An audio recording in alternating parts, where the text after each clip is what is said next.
Good morning, everybody. Hopefully, you guys are enjoying your Ignite conference so far. And thanks for coming. We really have a lot of good stuff to show you. We are announcing some of the stuff in Ignite. And this session is aimed on what are your pain points in managing your data protection and compliance, and how Microsoft is thinking about partnering with you and helping with you for any of your data protection and compliance needs. So this session is for people who are risk, compliance, and security officers, people who are tenant admin, security ops, personnel, or anybody involved in data protection and compliance needs. So just by show of hands, how many of you are in the risk, compliance, and security? I would say half of you. How many you are IT pros, tenant admins? Okay, that's fairly good mix, and this is great because we wanted to fit our solutions. We wanted to see how the both sides can collaborate smoother and easier and reduce their footprint in terms of resources that involve. So this is a great mix. Thanks for that. One additional note.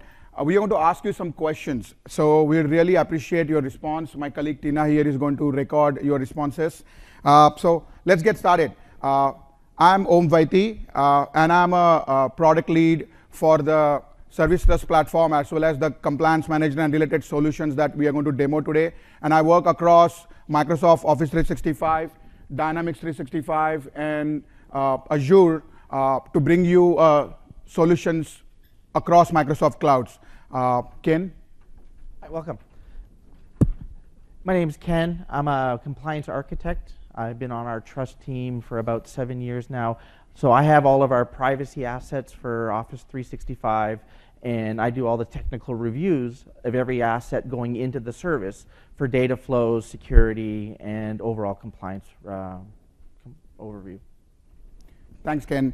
So let's get started. So as I said, we're going to focus on three things today. One is, what are some of the data protection and compliance challenges that you face? As we started thinking, okay, what we exactly need to build, how we help customers, we started engaging with hundreds of customers through various focus groups, through surveys, and we would like to continue to engage with you today. So even though this is a breakout session, we have some questions for you, and we appreciate your responses for those, so that we can understand that what compliance challenges or data protection challenges that we have identified with other set of our customers and partners. We wanted to see how they align with your pain points. Then we wanted to talk about some of the existing investments you have in existing investments Microsoft have in security, compliance, and privacy. Over the years, as Ken will talk about it, we have invested billions of dollars in ensuring that we protect your data in our cloud. But same time, we want to ensure that all the work we do, it occurs to your data protection and your compliance. So we'll talk about how we are making that happen.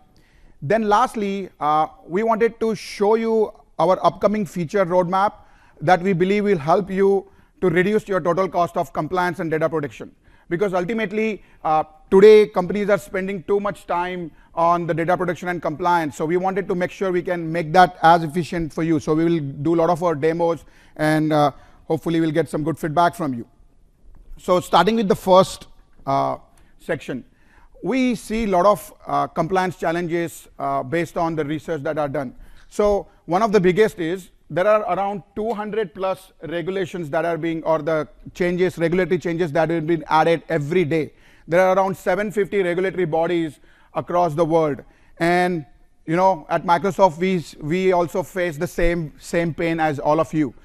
We have dedicated teams who understand and see and navigate to all these changes and try to make sense of it. Okay, how it impacts Microsoft and especially Microsoft Cloud. What we need to do in terms of managing those changes. So we feel that pain too. Then GDPR is hot topic on everybody's mind. And at Microsoft, it's the same issue. We are also trying to work with you. It's a journey of how we can implement the controls and processes that will satisfy GDPR requirement. And 65% of our customers talk about that as one of the toughest pain points as well. And then last but not least, 32% of our customers and partners say that they spend more than 4 hours a week in creating and amending reports. that is something that is concerning. We wanted to make sure that there is a less time spent on report generation and other activities and more time for you to support your business processes. We also heard that it's hard to stay up to date. Yes, we agree. Even though we have hundreds of lawyers focused on this problem space, we are still struggling ourselves. So we are coming up with the solutions that will help internally to Microsoft as well as to you.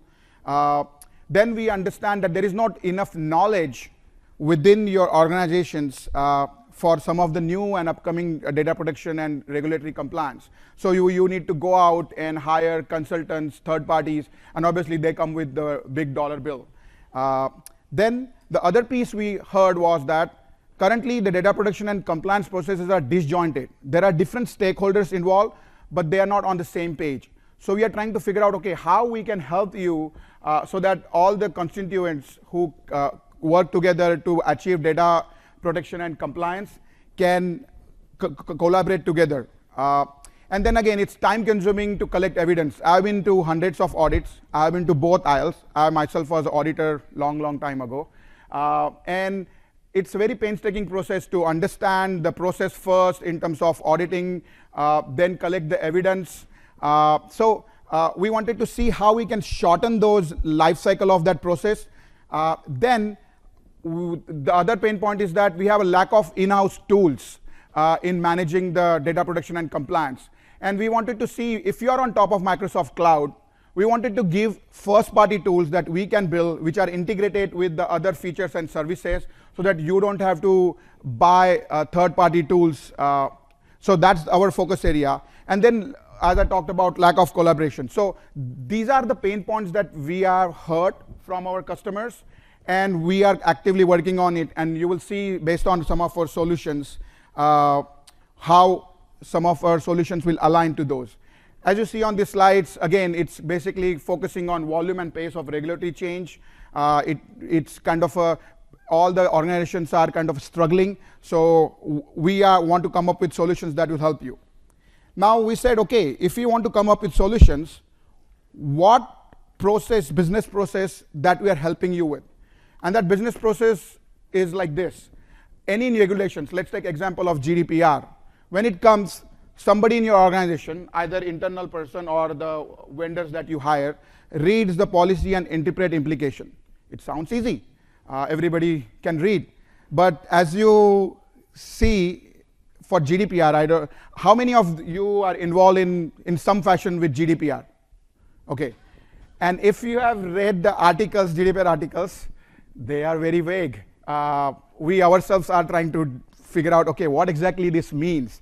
And this is where that pain point is in terms of understanding, okay, you have all these articles, what exactly needs to be done about those articles. So we have in-house teams who are working on that, but we see our customers go out and again, either hire consulting services or in-house SMEs to work on this. And we want to see, okay, how the work that we are doing, how we can share that with you.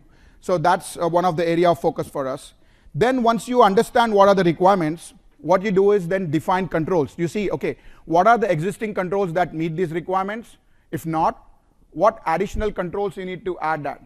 So again, there is some resource investments required there. Then you actually implement those controls, and then you have to maintain those controls. Here you would need various tools to do that. And then last piece of it is evidence generation, audit and monitoring, and external audit. Over here, as I said, a lot of churn, a lot of reaching out to different teams, collecting the evidence. And a lot of times we understand that teams who are actually generating evidence don't have clear idea why that evidence is generated and what evidence needs to be generated. And we hope that we can help you to give you a guidelines for that to streamline your processes. So that's kind of an area of focus. Now, having said that, this is our first question, and then we really appreciate your responses. We want to know what is your biggest pain point, and there are 4 options here. And I understand all of those are pain points, but we want to know which is the biggest one. So I will start with option A, where you have to map the regulations to control and define your controls based on the new regulations and requirement. Which of you think that option A is the biggest pain point? Okay, I would say roughly 12 to 15. Thank you. What about implementing those controls? Which of you thinks implementing those controls is the biggest pain point? Let's see. Again, same number. Thank you. What about testing and monitoring controls? Okay. Thank you. And then lastly, generating reports for auditing. Okay. Looks like that's not as big of pain point. Okay, great. So it looks like you have multiple pain points, and what we show hopefully will help towards those pain points. Now, let me quickly talk about shared responsibility model. When you are on Microsoft Cloud, either you are using Azure, Dynamics 365, or Office 365, it's a shared responsibility. As in, Microsoft, as a cloud service provider, will take care of some set of controls. If you are using SaaS services as a Office 365, Dynamics 365, we take care of up to 80% of controls that you don't have to worry about. But there are still 20% of control roughly that you need to understand, you need to own, you need to implement, and you need to test. And we wanted to make that clear to you. Now, if you are using Azure as IaaS or PaaS, your number of controls that you own will be higher than when you consume SaaS. But again, we want to make it clear that joint responsibility model with you. And same time, we want to give you a deep transparency about what we are doing about controls that we own. We wanted to make it very clear how we have implemented controls, how we have tested the controls, and then provide you help for the controls that you own. And today we are doing it with some of our existing investments, and Ken will talk about that. You can start consuming those investments today. But we are also coming up with additional investment. We know that we are just scratching the surface. So we'll talk about how we are going to empower you as a customers by giving you those solutions. Little bit detail, an example of the joint ecosystem, if you will, when you are on our cloud. So for example, I've taken here example for GDPR, and if you see here, there are a bunch of requirements that are coming from the GDPR regulation. You as a cloud user or customers have to implement certain set of controls. So for example, to satisfy Article 34 around your data protection, you have to implement DLP controls, for example. And we give you ability with the features, DLP features that we have in Office 365. But on the Microsoft side, to make sure that data is protected, we have a controls so that no engineer in Microsoft has a standing access to your data. We have a just-in-time system where only upon a genuine request from you as a support ticket that we need to help you, and on top of that evidence or manager's approval, a person in Microsoft engineering team can go and actually do the troubleshooting. So that's kind of a shared responsibility model between how you protect data from your side and how we protect data from our side. Then same thing applies for infrastructure controls, where you have a logical access configurations, or we have physical security control across all of our data centers.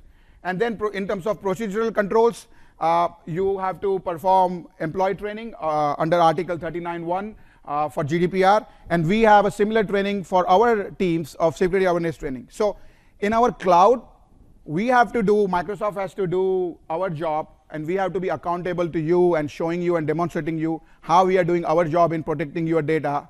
But same time, you have certain responsibility that you will need to do, and our intention is definitely help you all the way so that you can take care of your side. The next question, just roughly, and this varies between the size of your organization and whether you are regulated or not. We wanted to know how many person hours your organization spends on regulatory compliance or data protection activities. So I will start with option A. How many of you think your organization spends 100 to 250 hours per year for the data protection and compliance? Okay, looks like all of you from regulated industries. Just kidding. How about 250 to 500 hours? Okay, there are 4 or 5. Thank you. How about 500 to 1,000 hours?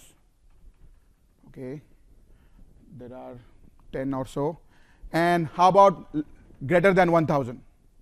Okay, so that's the most of you. So thank you so much for that. It pretty much aligns with what we have seen from other customer. So before I go in and talk about what is coming, I would like to hand it over to Ken so that he can guide you what is there today, what investments we have made so far, and what you can consume today. So take over, Ken.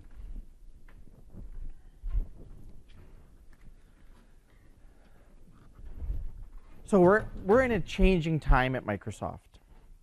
This slide speaks volumes to Satya's commitment to privacy and to compliance. We get to sit with Satya once a month as an entire company, and we have a chat with him. And there's open Q&A time, and the developers can ask questions right from the floor, unscripted, and not a session goes by where Satya does not reconfirm his commitment to doing things in a transparent and trustworthy way. And that means a lot because every developer, every engineer hears that every month right from the top, and that percolates down to the entire company. It also doesn't hurt that our president, Brad Smith, is our head legal counsel. So here we have two people at the very top of the company who are just laser focused on providing that layer of trust. The business depends on that trust being maintained with our customers. So we embed that into our culture. We're embedding that into everyday work activities. So not only do we do that internally, we do that with external people as well. We collaborate with our peers. We have other groups that are industry standards, consortium, standards bodies, where we are also participating in trying to make sure that we float the boat higher for the entire industry. If we can set a standard by which we think that data should be handled, data that should be trusted to us, because as you move your data into the cloud, that's one of the big things people ask. Where's my data? What are you doing with my data? How do I know that you're going to keep my data safe? So that layer of trust is just purely fundamental to everything that we do here. So Microsoft spends a lot of money each year on R&D. And yeah, some of that is, fancy new applications and fancy new this or that. We also spend a ton on our security platforms. Things like intrusion detection, behavior analytics, trying to find that needle in the haystack. When you see an activity going on with a user or an access mode that's coming in, well, here's something from China, and a couple of minutes later, the same user was in Sweden. All right, how do we put all that together? What are the analytics that actually indicate to us that we might actually have a problem at the service level, or maybe even something happening at your tenant level? Being able to provide that details back to you in order for you to make sure that your service is running the way that you want to. So we make huge investments each and every year to make sure that both our systems and your tenancy remain safe and secure. So when we talk about sort of a trusted cloud, there's a couple of ways that we put this together. Built-in security. We look at security right from day one. So part of the things that I do each and every week, I spend about 12 to 20 hours of my week doing reviews across the O365 suite of applications. As features innovate, as they evolve, as new workloads come on, like Teams, for instance, they come through my team, and we look at all of their data flows. We look at where are they securing the network, where they have additional obligations, where are they getting some of their services from. We look at all of that, and we look at and say, they either get approved or not approved to move forward, and if not, they go back and they rework themselves. We build this in right from the ground up. It is safe, it is secure, and it's privacy built in before it's deployed. Same thing with privacy. We look at your data flows. We look at the things that, it's your data. We want to make sure that we can get you your data back to you in order to run your business. Which means, what do we do with your data while we're in custody of it, right? We protect it. As Owen mentioned earlier, we have controls around who can access the data, right? By policy and by actual physical security, no one can access your data without going through an approval process, right? And that typically involves an escalation from the customer side, and there are even some abilities for the customers you guys can get into that approval loop. So before a Microsoft employee or engineer accesses any of your data in the service, there are opportunities and options for you to become part of that approval chain. Finally, continuous compliance.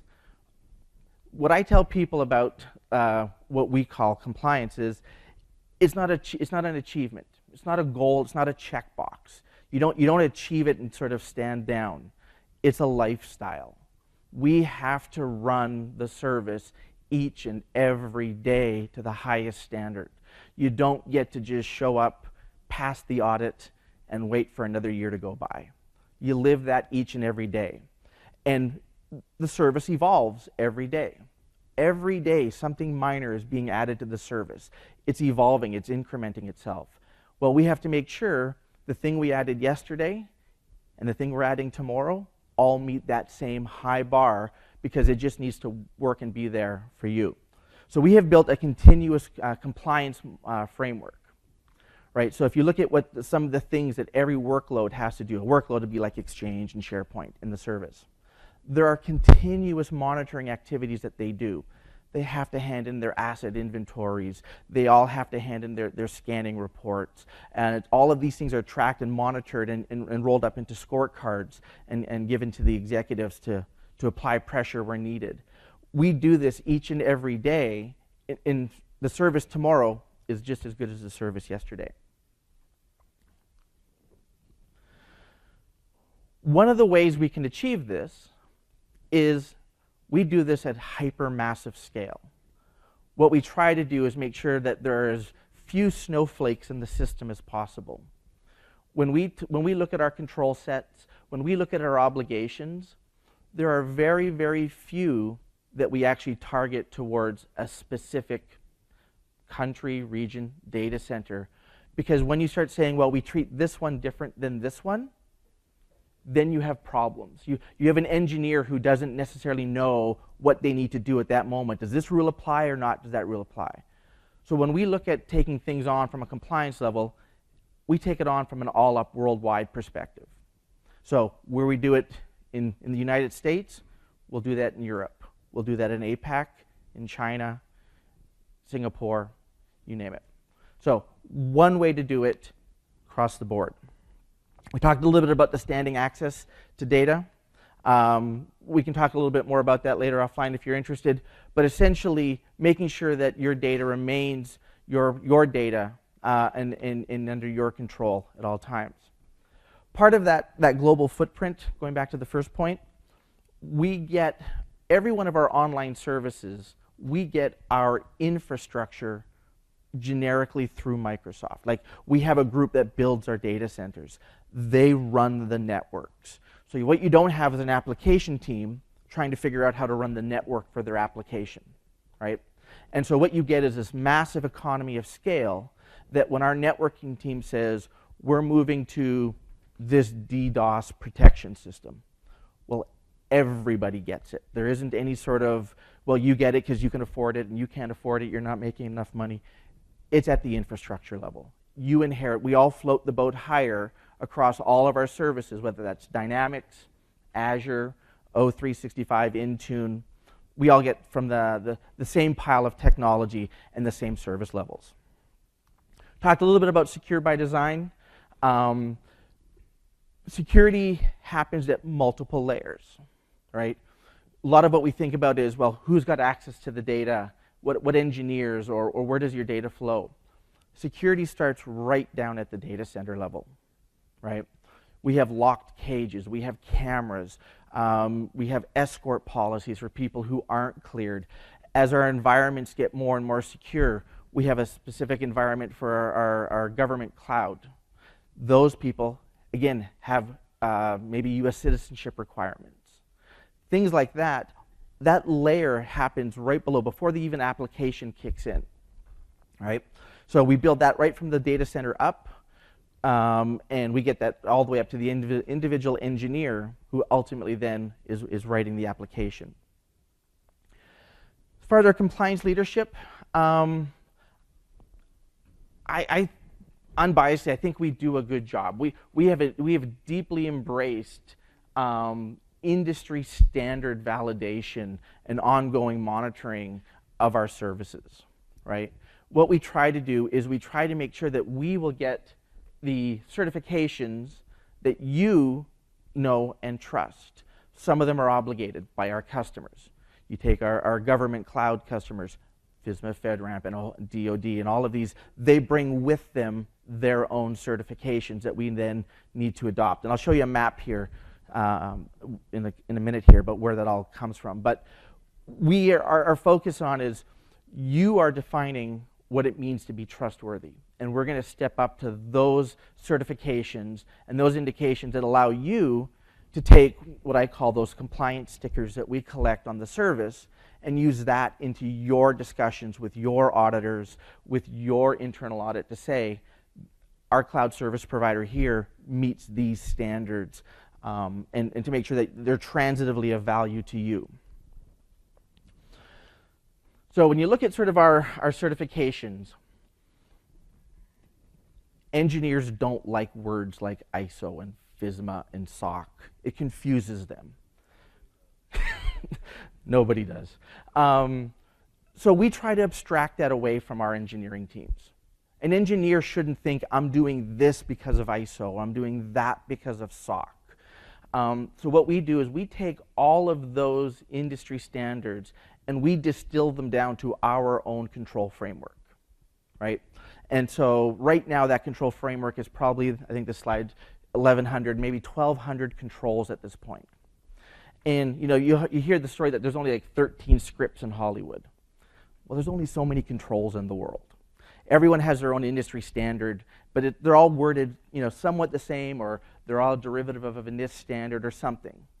So what we tend to do is, as we go through our obligations and we look at new industry standards, we basically do a gap analysis and say, okay, we're going to pick up FOO 123 as a standard.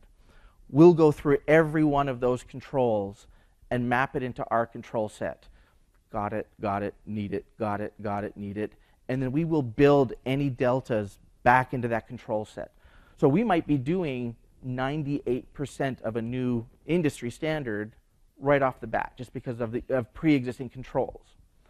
When we adopt those controls, that's when we get to the workloads and say, here's what's changed. Not why it's changed, not why you're doing this. Remember, compliance is a lifestyle. They just need to adopt and re-engineer their processes to pick up those new controls. When they go through audit, they get a little bit of sense of the difference. Here's an ISO audit we have to put you through. Here's a SOC audit. But that's about the only real difference where they actually wind up seeing the sausage making underneath the compliance layer. What you really want is you want an engineer to be versatile enough to move around and not say, well, this is the way we do it in Exchange, and this is the way we do it in SharePoint Online. We do it the same everywhere. So you abstract that away, and it becomes a little bit more a core primitive to them. Talked about the industry standards. We are audited multiple times a year at multiple levels, right? So, a standard SOC audit for us is probably, on the O365 side, 3 to 4 months long, where we're dragging engineering teams through and we're validating the core program level. And so we do that once a year. We've got a FSMA, FedRAMP, ISO. All of these things are just, you can almost say we are in perpetual audit, which I think is how many people feel like they're always in perpetual audit? Yeah. So, but that actually keeps us sharp, right? We are always being challenged by our auditors. What are you doing here? Here's the best practices. We just audited them. What are you doing here? That boat just floats higher and higher with every audit that goes by, and everyone benefits from that. So here's the map. And I don't expect you to read all the micro print there, but this is just a small sample of the type of certifications that we do. What's interesting is that as we improve or as we expand our global footprint, we will take on obligations. We are going to do data centers in very specific countries. Well, when we go into a specific country, like Canada, where I live, the region brings with it its own set of certifications. Probably the reason why we're going into that market to begin with. So we will actually take on very specific certifications to meet certain verticals and to meet certain regional obligations. But essentially, this is just the tip of the iceberg. All right, so one of the things that we have as a bit of infrastructure for you as the tenant administrators or maybe your network administrators is we have something called the Service Trust Platform. And what the Service Trust Platform is a way for you to look at Microsoft's compliance program across all our online services. It's a unified one-stop shop view across Dynamics, across Azure, across O365 that allows you to look at it and say, what certifications do they have? What controls are they implementing? How are they implementing those controls? To provide you a view that you can then take back and use at your audit level or with your compliance managers. There's a new thing that we're announcing this week, and Om's going to walk into that a little bit next here. It's called the Compliance Manager, and he's going to walk you through all the value of this new innovation. Things like how many people look at or that are tenant admins and look at like Secure Score. All right, so think about having something like a compliance score to manage, to go alongside of that. So some questions here. They want the metrics. How many people know about Service Trust Platform? The same as the Trust Center? No. Yeah. So probably, I think there was probably about 15, 20. Who uses it? They know about it, but how many people actually actively use it? About 2 or 3. Okay. You've heard of it, but not use it. I'm will assume that's probably the other half of you. So this is just a quick look at it. This is the Service Trust Platform. There's a short URL there. Like I say, it's your one-stop shop to understand our program level for easy access to privacy and security information. It really gives you a look behind the curtain into what we do and how we're doing it. The other thing you can get up there is you can actually get our audit reports. So we publish our ISO audits, our SOC audit reports, the formal documentation that come out of all of that. Again, collateral for you to be using as you go down your compliance obligations in-house. So this is the end of my part here. I'll bring Om back up. But here are a bunch of links that I think that are good resources for you. We talked a lot about all of these here. And if you have any questions, we'll hold them off to the end, and then Om and I will take a bunch of questions, and we can spend the last, maybe 15, 20 minutes in dialogue. Thank you, Ken. I'm going to quickly jump into my demo. One confession. We are running hot on developing Compliance Manager. We wanted to give you a preview. You came over all over from world.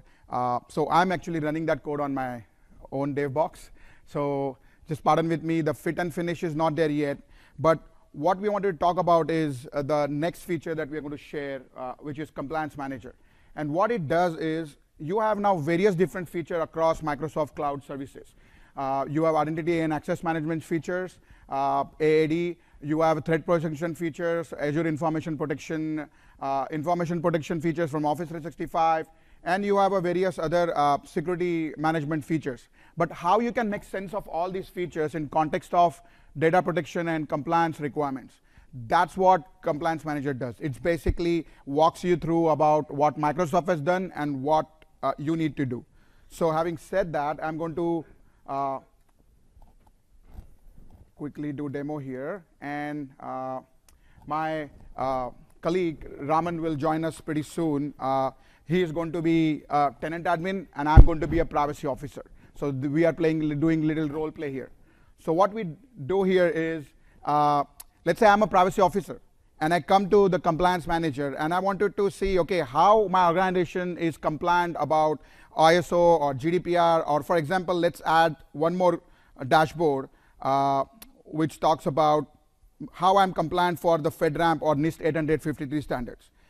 What I do is that I create a dashboard as a privacy officer, and I see that there are 695 controls that Microsoft own, out of which 687 are effective. That means 8 controls are not effective.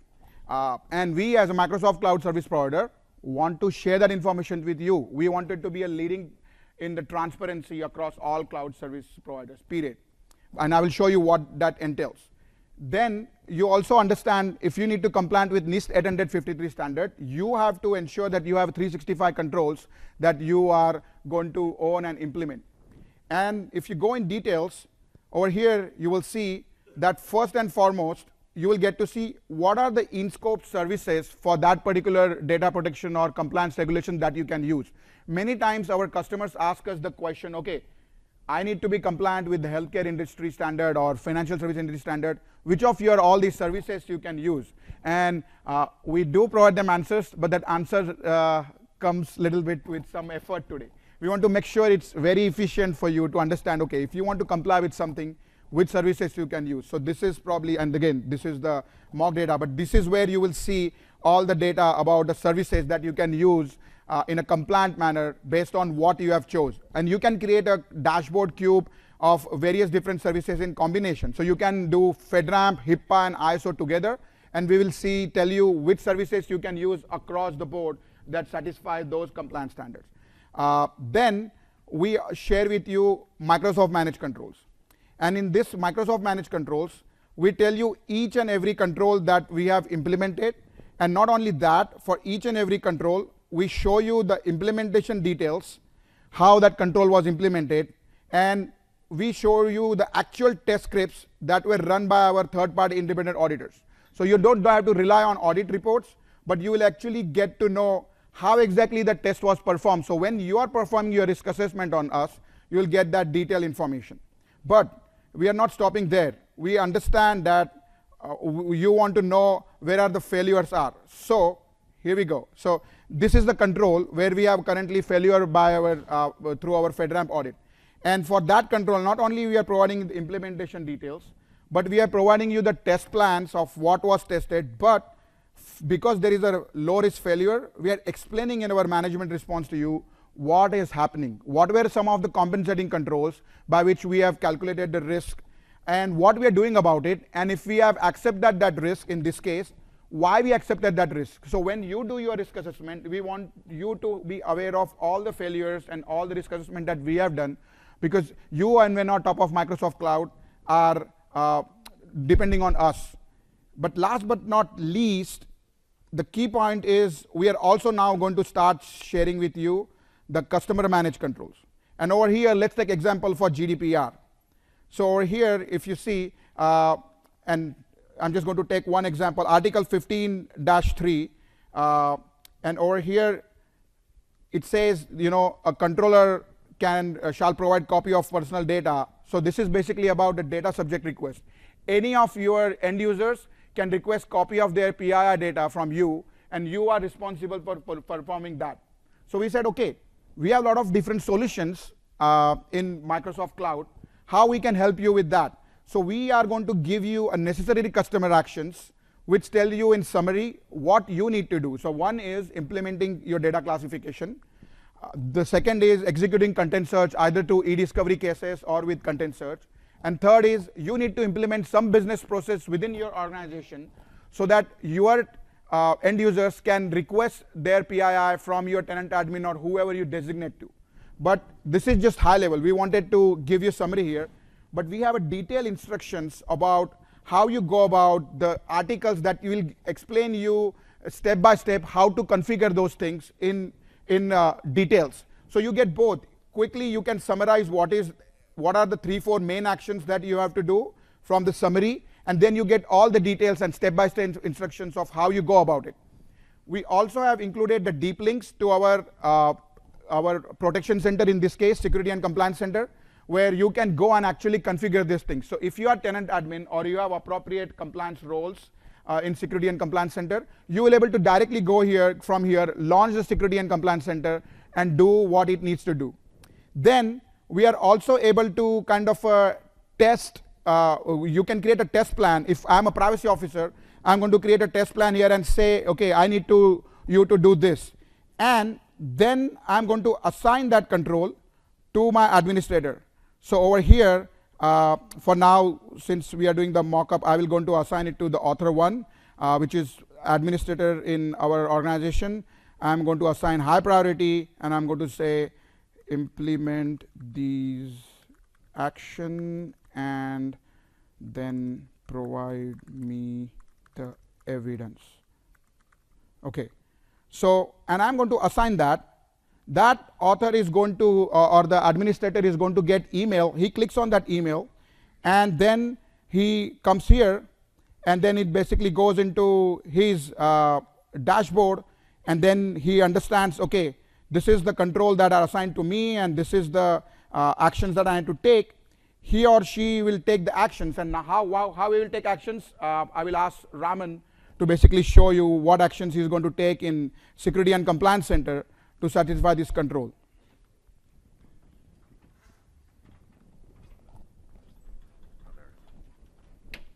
I can hold that if you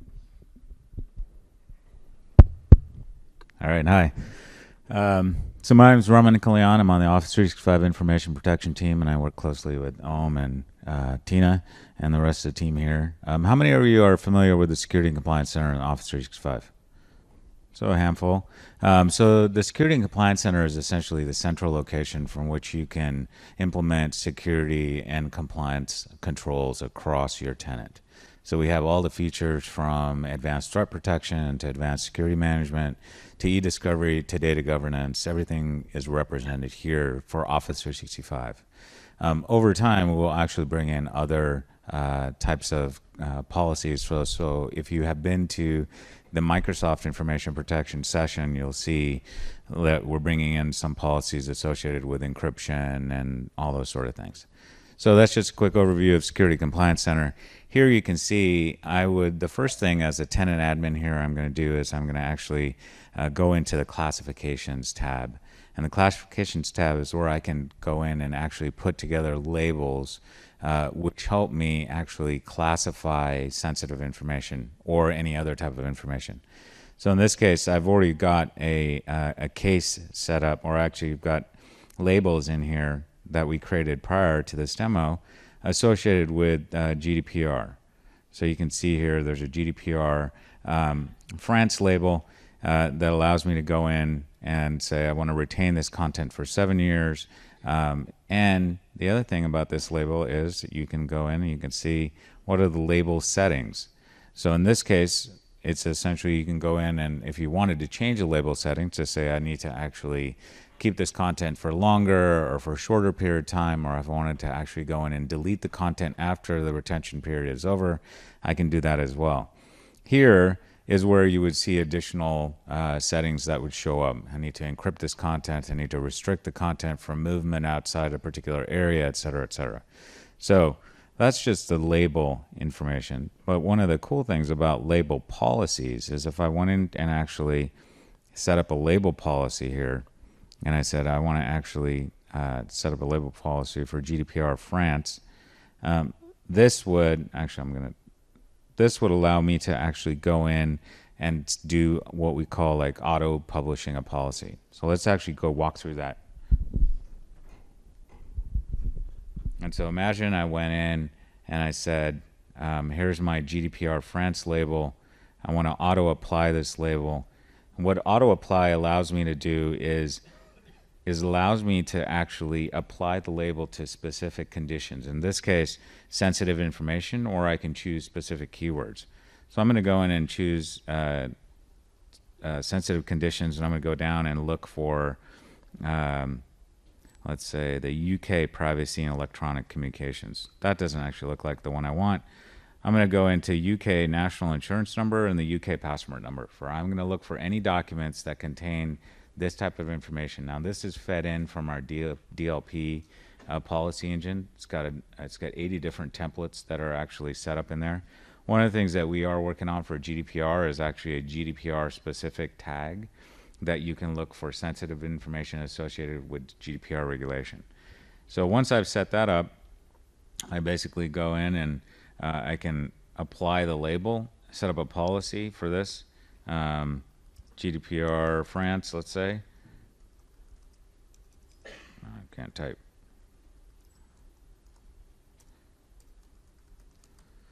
So once I do that, I choose the locations. In this case, I can choose Exchange, OneDrive, SharePoint.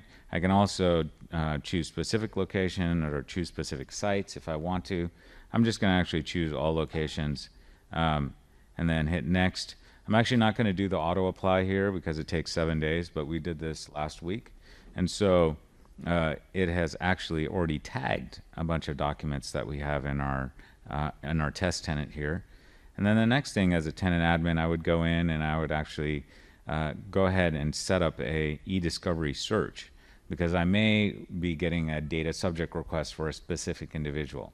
I could also do a content search if I wanted to, but if you're getting a number of these, it's better to go through the e-discovery workflow, set up a case for that particular individual.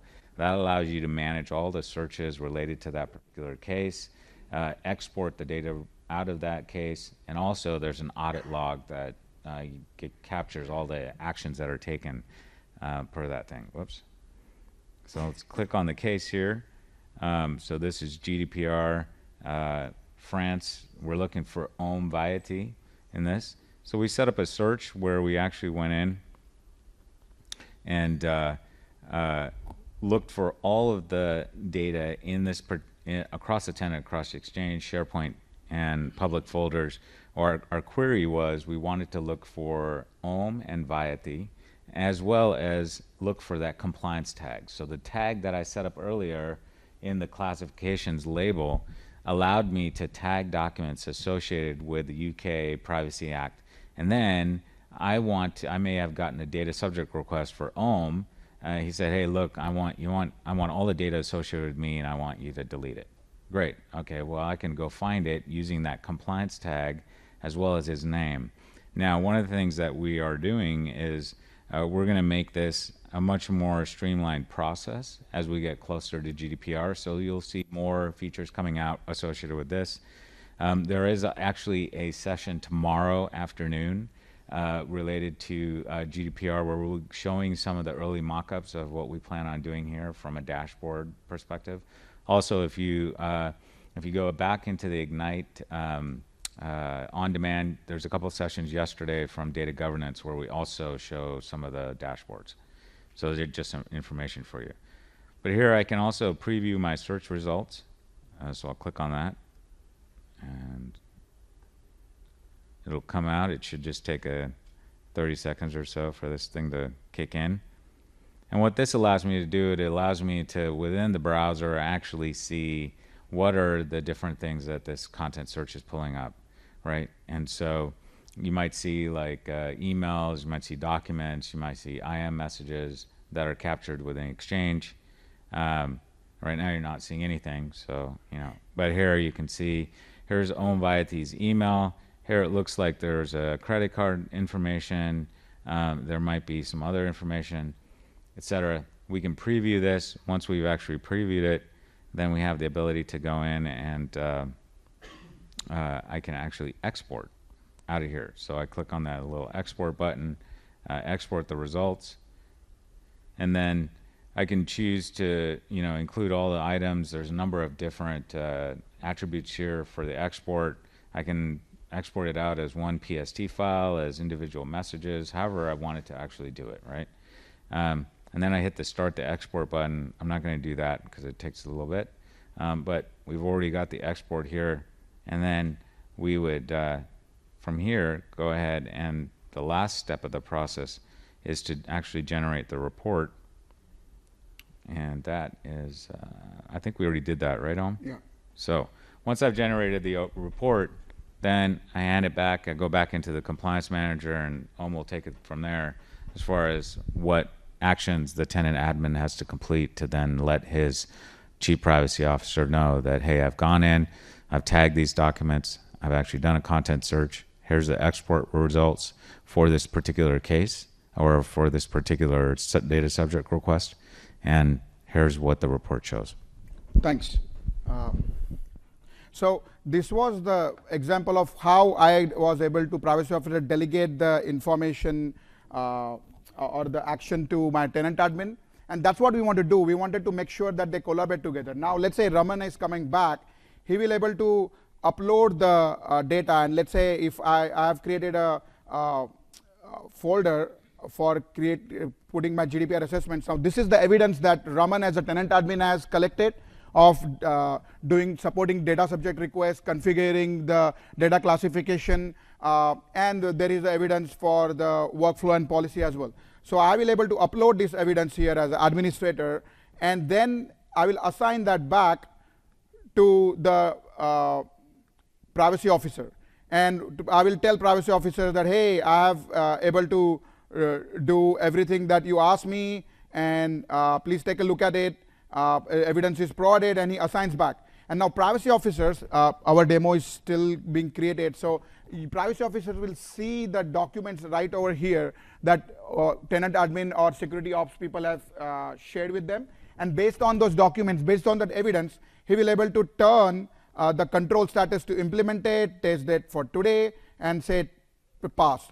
Now imagine they are doing it for all the controls that they own as a privacy officer and testing all the controls. They will able to then export a report. It says export to Excel. We are figuring out the model for reporting, but that report will contain end-to-end evidence of your compliance. It will contain all the Microsoft side information about how we have implemented and tested controls, and then it will also collect the information about how you tested your controls, and it will provide the links to the evidence that was captured. So if you are given appropriate access to your auditors or your regulators, they will able to click those links and see, okay, how you perform your testing, how you tested, how you collected evidence from your side, and we'll looking at all the evidence end to end from Microsoft side as well as your side. Now you are able to effectively demonstrate your compliance.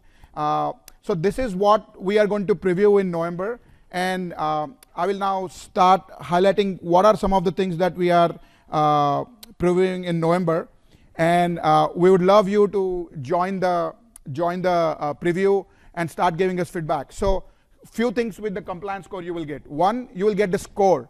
We are going to create a risk-based weightage for each of the controls as part of compliance score, and based on that, number of controls effectively implemented by Microsoft and number of controls effectively implemented by you will generate a real-time score. And that score will increase or decrease based on which control you are assessing or which control have passed or failed. And we differentiate between the controls based on the what is risk involved by failure of that control. And we will be transparent in our scoring methodology. So in V1 you will be able to see it, but in V2 in future we will be able to let you modify the methodology. So let's say if you say, oh, Microsoft's methodology makes sense, but I need to make these tweaks, you will be able to make these tweaks. So it will be your score. And then we'll give you option to you. Either you wanted to just look at the quantitative assessment of how many controls out of how many are assessed or passed, or you want score, and you will be able to use it accordingly.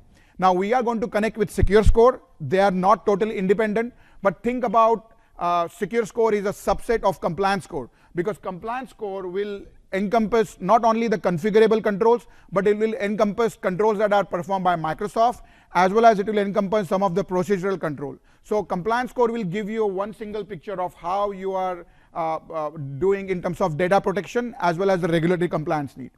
Then, as I said, we hope that by giving you the actions, both the summary and the details, your job of implementing those controls become much more easier. And then in terms of simplified compliance, we believe that we will have the streamlined workflow between you as a risk and compliance officers and you as a tenant admins on security ops, so that you can easily communicate with each other for all these requirements. I'm going to go through these slides and we go to the next demo, because I want to make sure we have a time for some demo and Q&A. But these are some of the highlights about Compliance Manager. So this is our timeline looks like. We are going to launch preview program in November. We'll also have a feature called Guides, and I'm going to demo that feature pretty soon in few minutes. Then by end of January, we are going to have a Compliance Manager and feature called Search. And I will talk about Search. It's going to be a one-stop shop for you to search anything related to security, compliance, and privacy across Microsoft Cloud. And then in next year, first half, we are going to come up with the capability along with Compliance Manager for automated control mapping. What that means is that we are going to leverage our MI and AI and ML investments, machine language and artificial intelligence investments in Azure and other areas of Microsoft, and give you ability to take your control framework that you may have been following within your organization and upload that to Compliance Manager and create a dashboard for your own control rather than just ISO or NIST or combination of standard data protection standards. You will be able to take your own control framework and see how that is supported by Microsoft Cloud. Now, if any new regulations come in your industry or your region or country, you will be able to take that regulation and map that to our control framework. So again, you will be able to quickly see if anything new comes, how Microsoft Cloud is responding to that. So that feature is coming in H1 2018. And then, as Raman said, we will have a GDPR sensitive types. So if you need to tag all the PII in your organization, that GDPR sensitive type will help you in tagging your data. So that's our roadmap. There is a link, ak.mscmpr, where you can register for preview today. And when it comes in November, we would really hope that you join and use our tools and give us feedback. And based on your feedback, we'll continually make tweak. And then in GA, when we go January, you will be able to see our finished product. Now, why we are doing that? Because for GDPR, everybody of us are scrambling. So we wanted to give you 6 months from November so that you can start getting around your GDPR compliance on Microsoft Cloud. And then we want to make sure our product is final and ready for T-3 months from GDPR requirement so that you can start managing your GDPR and other compliance requirements. Now, what about guide feature? I'm going to actually just demo that so that we can walk through that, what is that feature is about. And here we go. Okay. So you will see here, we are going to have a one single portal. Currently, we know that there are 5-10 different portals that you have to go to. We're going to eliminate that. If you want to know anything about security, compliance, and privacy, you will come to one single portal across Microsoft. So that's one. The other part is that a lot of times when you are doing the risk assessment on Microsoft or trying to understand how we do encryption, how we do tenant isolation, you want that information. So we are going to create a logical package for you for all the information based on your role, based on what cloud services you are using, or based on your industry. So for example, if you want to look at Office 365 security and compliance, you will click here and you will be able to see all the things that you need to review in a one single package. So for here, when you come to the guide, you will obviously see help of how to use that. But you will see the top resources, what other customers are reviewing in terms of Office 365 security and compliance. You will see that here. If there are new things like, we just announced bring your own key and others, we will share that here. If there are some updates around security and compliance, we will share that here. But more importantly, in a single place, you will be able to go and download our compliance reports that are across the board available, or if you have a specific industry-specific report, you will see that as well here. Then for security, we'll talk about, how we will have a technical white papers and other information which will help you to see how you can secure your identity, how you secure your infrastructure on Microsoft Cloud. And all these resources, you can always filter based on your region and industry. So if you have a region and industry-specific resources, you will be able to see that. So we wanted to eliminate your pain of searching the information or getting this information. Then, like Secure Score, a lot of you are not aware of Secure Score and other features. We have built these features to make sure you are in better shape in protecting your data. So we will highlight those features here in terms of how to use that, why those features are helpful. So you will get awareness of those features as well. So that's kind of, I would say, the guides feature. The other feature I wanted, what's that? No, that's not live, sorry. But that is coming in November along with the Compliance Manager. So Compliance Manager and Guide will ship together. Today we have some of this documentation on STP, what Ken talked about, ak.ms WAC STP. Over there you will see it, but we wanted to do a better job in packaging that information to you, add more information, and how we are doing Guide is that we will enable all the Microsoft teams that are focused on security, compliance, and privacy, and they will be able to share their Guide seamlessly with you. So based on what you need, you will be able to quickly hone into a guide that you need and get your work done. So that was the guide experience. Let me talk about search. So today there is no single search available. That's fact.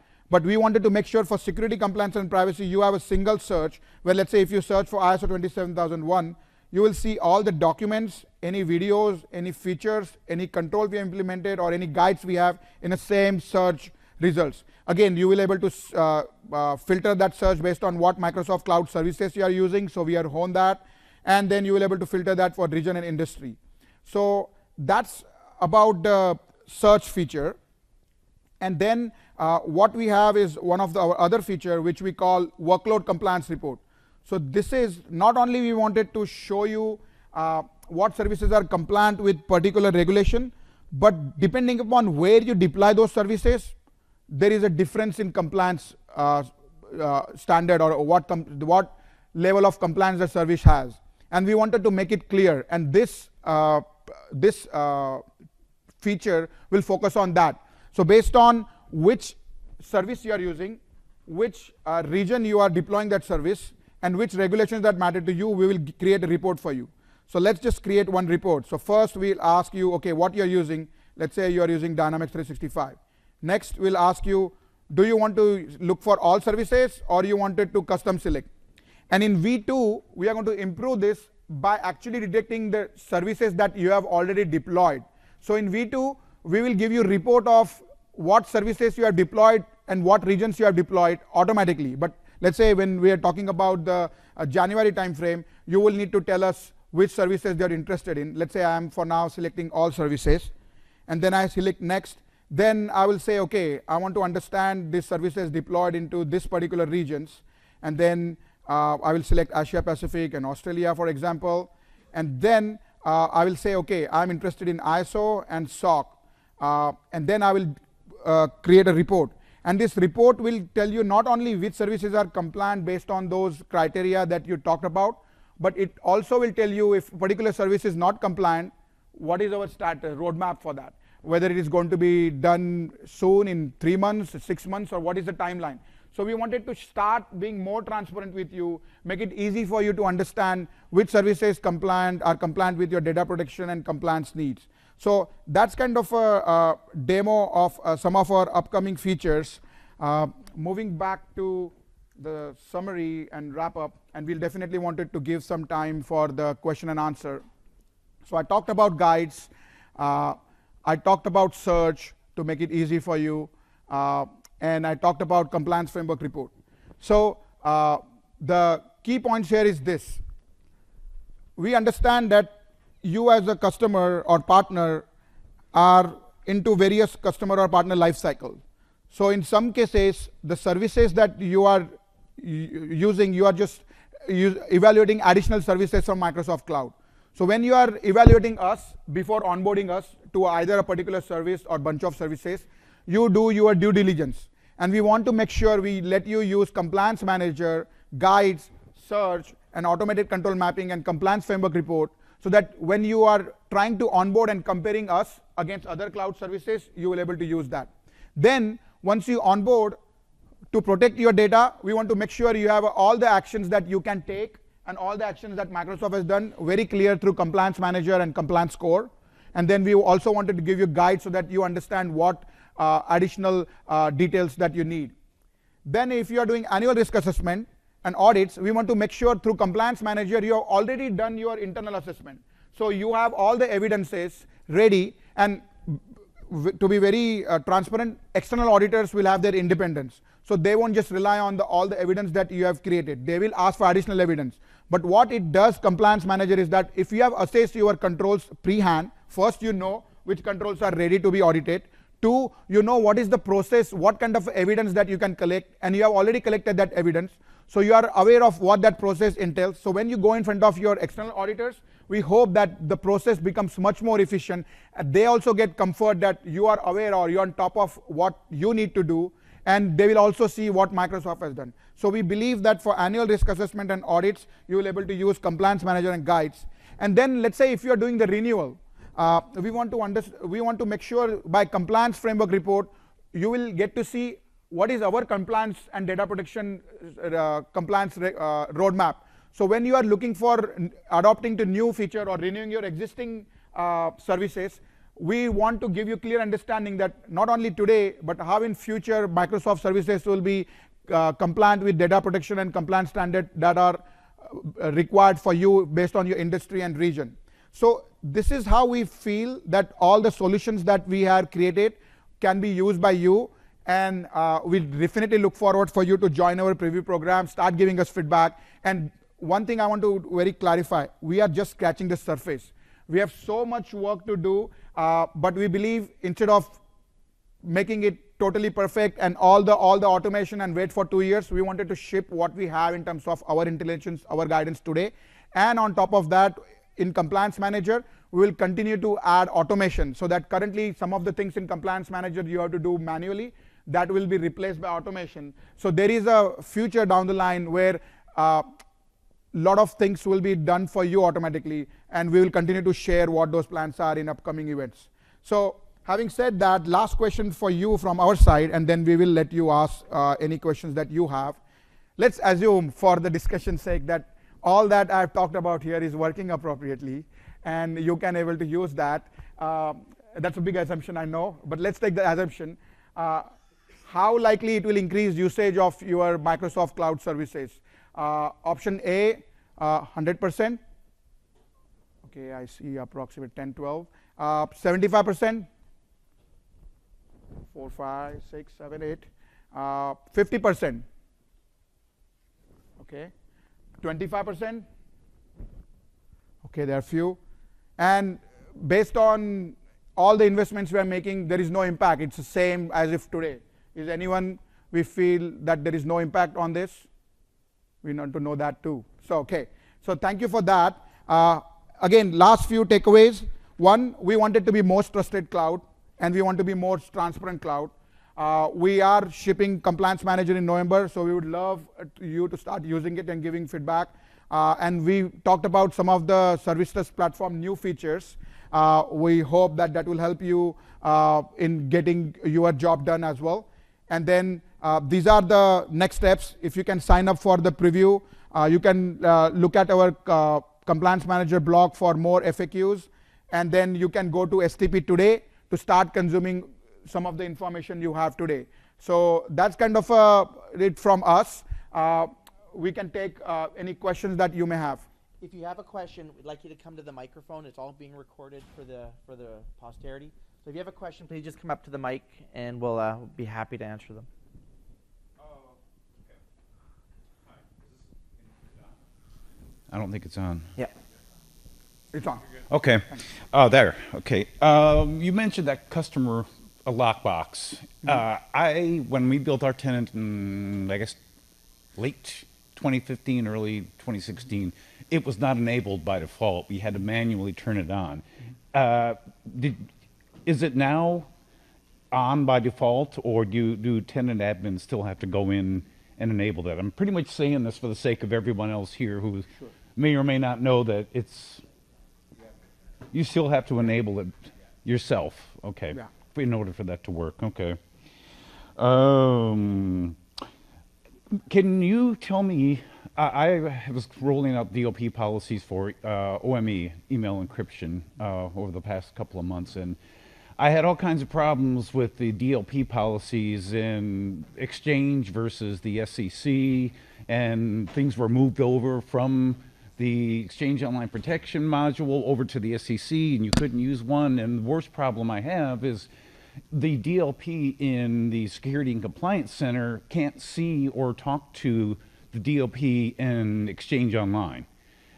Is there any plan to, like, modify that and unify it in a sense that, and if so, am I going to have to rebuild all of my rules and things like that in order to continue using Exchange encryption? So what we'll do is we'll take it offline, and I'll put you in touch with the people that handle the DLP stuff. There is a DLP session that either happened yesterday or there's another one happening. So I'll find that session and. Okay, I'll put you in touch with them for sure. Okay, go ahead. Hi, I just wanted to provide you some feedback. So I work for Xerox, and we had this weird thing where we took our one tenant and split it into two separate companies and two separate tenants, which creates some really unique challenges. But for us, DLP has been just the world's biggest headache. We're migrating from internal McAfee DLP, which is really complicated, and we run a lot of really serious regex stuff to do things like network tools and source code detection as part of our DLP policies. And we've been unable to find any sort of capability within your DLP to replace those feature sets. We've put in 7 or 8 or so tickets with the Premier support folks to try and get some help, and it's not going well. And then kind of finally, as we started to migrate some of that standardized DLP stuff, the traditional social security number, credit card, blah, blah, blah, we found that every time that we've re-uploaded our XML to create those new capabilities to match what we already have on premise, that it's screwing all of our report capabilities up. That every time we try and run reports after we've uploaded that base level XML file, all of our ports break, and we have to put it into Premier support ticket. And we've put in at least one for that every month for the last 8 months, and it's not seeming to get any better. So I don't know if there's any tips or tricks that we need to learn or go find some blogs to read about or something, but it is going horribly. Yeah. So thanks for sharing. I think Raman will obviously work with both of you to actually get you in touch with the team, and then they will certainly discuss with you what are the options.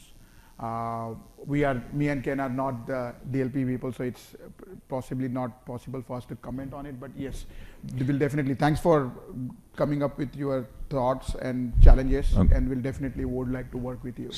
So there's a session tomorrow, breakout 3111, which is keeping your sensitive data secure in Office 365 with data loss prevention, DLP.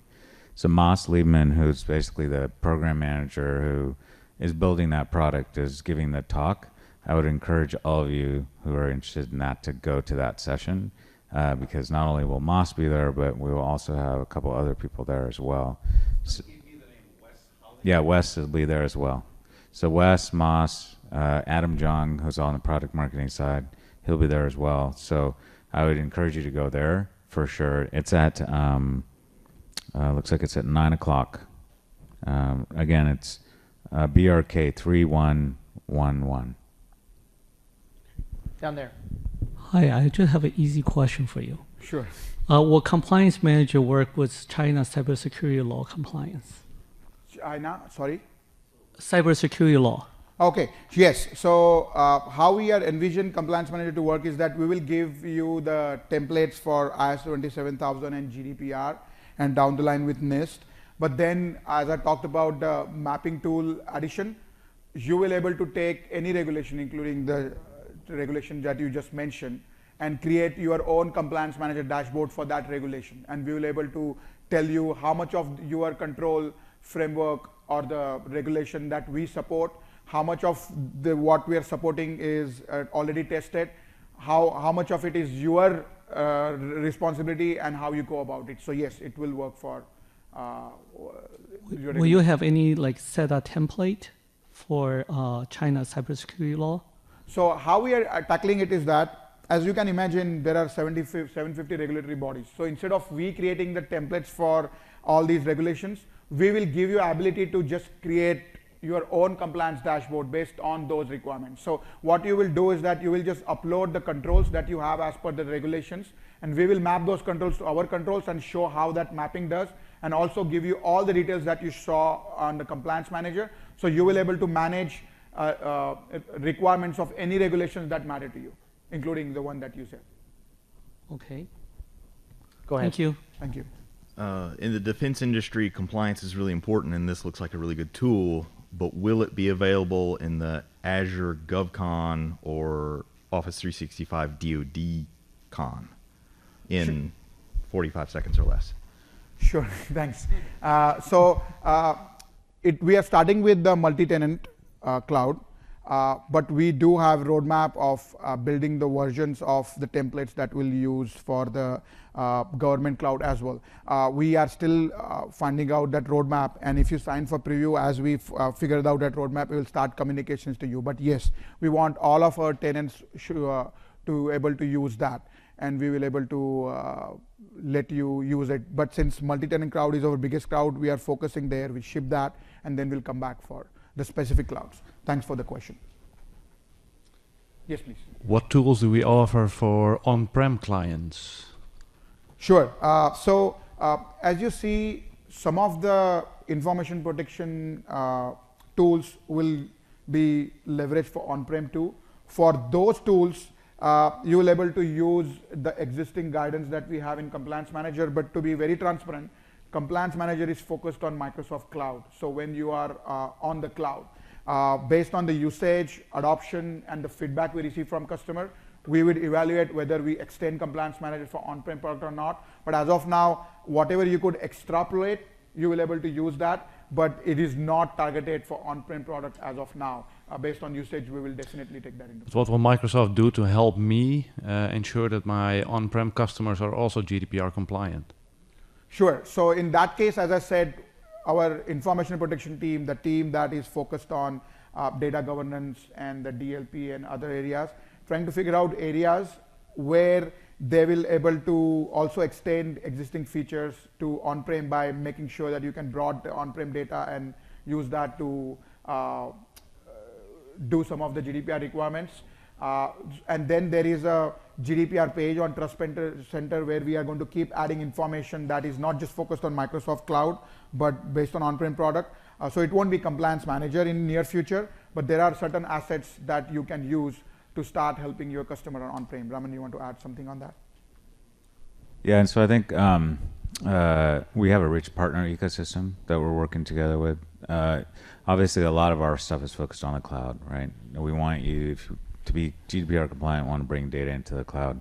However, like Om said, things like the AIP scanner that'll allow you to scan on-prem files and classify those, and then work with partners to identify the process that you need to go through for the rest of your on-premises data to understand what you need to do to be compliant. That's all up on the GDPR Trust Center on Microsoft. Good. Any other questions? Sure. This is more of a business type scenario, and it's one I've been trying to get answered all week as well. It's again on DLP. I'm pretty much the lead O365 person at my company, and I did the DLP. I'm trying to. Anyway, our InfoSec people who are not really cloud conversant, they want to create their own custom sensitive information type, which of course, everyone can do.